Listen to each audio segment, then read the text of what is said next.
બોટાદ તાલુકામાં ગૌશાળામાં એક સાથે 40 કરતાં વધુ પશુઓ મરી જતા વિવાદ સર્જાયો છે।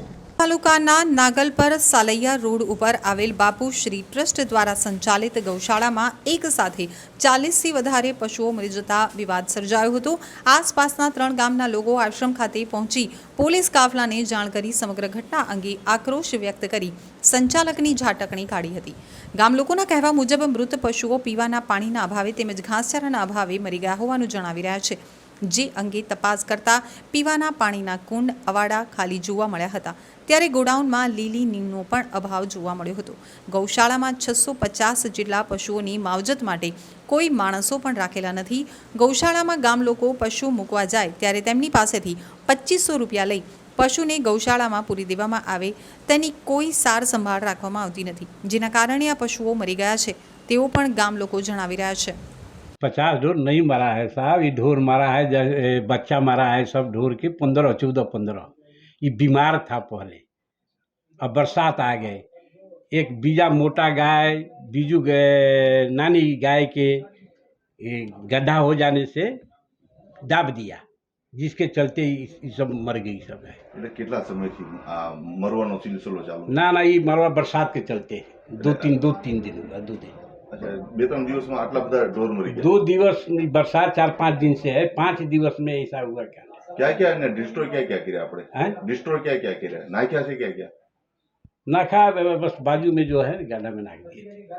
ગામ લોકોનો એવો આક્ષેપ છે કે અહીંયા નીણની કોઈ વ્યવસ્થા નથી, ખાવા પીવાની અને પાણીની પણ વ્યવસ્થા નથી।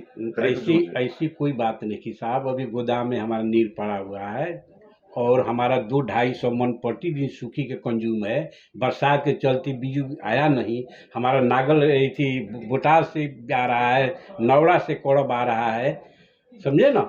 डेली नवड़ा से और बोटाद से कोड़ब आता है, डेली की बरसात की वजह से कोड़ब बंद हो गया, हम सूखी कोड़ब खिलाते थे। ગાયો બીમાર હતી તો તમે કોઈ ડોક્ટરને જાણ કરી છે? हाँ, डॉक्टर जान किए थे, કયા ડોક્ટર? मधुसूदन डेयरी वाला से।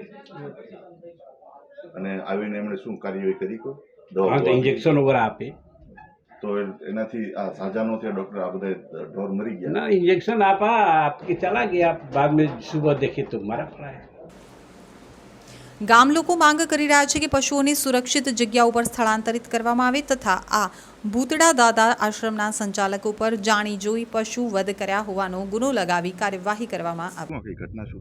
એમાં એવું થયું સાહેબ, અમારે કાલે 2-3 ગામના આગેવાનોનો ફોન આવ્યા કે આપણે ભૂતડા દાદાએ કહે છે પાંજરાપોર છે એના બધા ગાયું મેકવા જાય છે, પણ ગાયું બહુ મરે છે। તો પછી આજ બધા ગામના ભેગા થયા, નાગલપર, જોટીંગડા, સાલૈયા, કે ભાઈ ચાલો આપણે બધાને ભૂતડા દે જાવ। એટલે મીડિયાવાળાના ભાઈઓને બોલાય અને પોલીસને બોલાય કે ભાઈ તમે રૂબરૂમાં જો, તમે ખરેખર ચેક કરો કે અહીંયા ગાયું કેટલી મરે છે એમ। અને ગાયું એકદમ ફૂંકાઈ ગઈ છે એમ। શું મરવાનું કારણ? આમ ઘાસ સારો બરોબર ન મળતો હોય, ટાઈમે હસવાતી ન હોય, પાણી ન આપતા હોય, એના હિસાબે મરી એવું લાગે।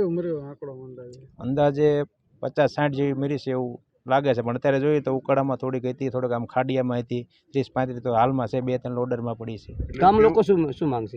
ગામ લોકોને છે એનાથી જેટલી હસવાતી એટલો રાખે, બાકી બીજા ગામના ખોટા રાખે વાસડાને એવું, અને પછી આ મરી જાય તો એનો મતલબ કંઈ નહીં।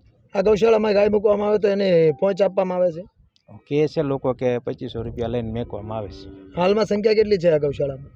અત્યારે તો આમ તો લાગે છે 400 હોય એવું લાગે છે।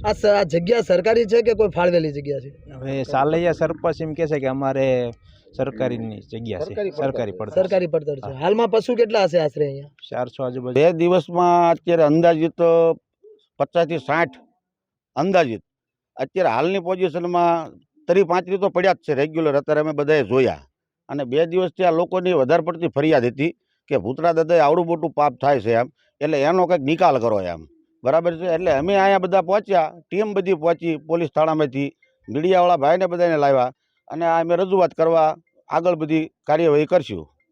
કેટલા ઢોર મર્યા અને કઈ રીતની આખે મરવાનો સિલસિલો ક્યારથી ચાલુ હતો? મરવાનો સિલસિલામાં એક એવું છે કે ઘાસચારો પહેલાં તો છે નહીં, બરાબર। ઘાસચારાને લીધે ભૂખ્યા ઢોર એમને તડફડીને મરી જાય છે।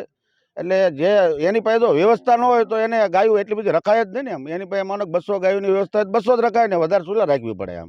અહીંયા સાચવવા માટે કેટલા માણસો રાખ્યા? સાચવવા માટે અત્યારે હાલની પોઝિશનમાં એક જ માણસ છે, અમે એક જોયો લીગલી, અને એ મનબુદ્ધિનો માણસ છે, એની કોઈ લાંબી ગતાગત નથી, અને એક લોડર છે, લોડરથી કામ કેટલું થાય? આ ગોડાઉનમાં નીણ કે પાણીની કોઈ વ્યવસ્થા ખરી કે? પાણીની વ્યવસ્થા છે પણ અત્યારે પાણી અહીંયા છે ને અમે કુંડા બધા જોયા ને પાણી તો અમારે લીગલી છે જ તે પાણી અહીંયા ડાયરેક્ટ ટાંકામાંથી આવે જ છે જેટલું જોવે એટલું. એટલે ખરેખર આમાં શું થવું શું જોઈએ?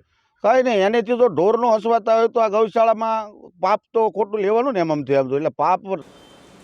આ અંગે ભૂતડા દાદા આશ્રમના સંચાલક સ્વામી નિખિલાનંદ બાપુએ પોતાનો બચાવ કરતા જણાવ્યું હતું કે 14 થી 15 પશુઓ જે બીમાર હતા તે જ મર્યા છે. અમારી પાસે લીલો ઘાસચારો અને પાણીની વ્યવસ્થા છે તેવું નિર્માણાનંદ બાપુએ જણાવ્યું છે. ઢોર મરી ગયા છે શું? હા, અહીંયા શું છે સાહેબ, ચારો ત્યાં પૂરતો નથી, પાણી પૂરતું નથી અને 35-40 ઢોર આજે 2 દિવસ આજના મરી ગયેલા છે અને બધાએ જોયા છે અને ફરતા ગામના અહીંયા બધા ફરતા ગામ જોટીંગડા સાલૈયા બધા સરપંચો નાગલ પર અને પોલીસ ટીમ બોલાવી બધા અહીંયા જોવા અને મીડિયાવાળાને બધાને બોલાવ્યા છે અને આ રાધિકા નામની ગૌશાળા ટ્રસ્ટ ચાલે છે. લોકોને અહીંયા જોવું હોય તો પહેલાં અંદર ગરવાઈ નથી દેતા અને ચારો કાંઈ હોતો નથી અહીંયા. બાપુને એવું પૂછવામાં આવ્યું તો બાપુ એવું કહે છે કે અહીં જે ઢોર મરી ગયા છે બધા બીમાર હતા. એટલે ના ના ના ના બીમાર કોઈ હોતા નથી સાહેબ. બીમાર કંઈ એક હારી એટલા બધા થોડા બીમાર પડે કાંઈ. આ મરી ગયાનું કારણ શું થતું? આ ચારો ન હોય પૂરો ઉખ્યા. એટલે અહીંયા ઝાડવાવાળા અને સાચવાવાળા કેટલા વ્યક્તિ? સાચવાવાળા અમે કોઈ અહીં બાપુ વાળતા એક જ નથી. એક હોય છે કોઈ હોતું નથી કાંઈ. ઢોરની સંખ્યા અંદાજે હશે 400 સંખ્યા 400 સંખ્યા છે. પરંતુ વાસ્તવિકતા કંઈ અલગ જ જોવા મળી છે. લીલો ઘાસચારો જોવા મળ્યો જ નથી કે પાણીના કુંડમાં પાણી પણ ભરેલા હોય તેવું જોવા મળ્યું નથી.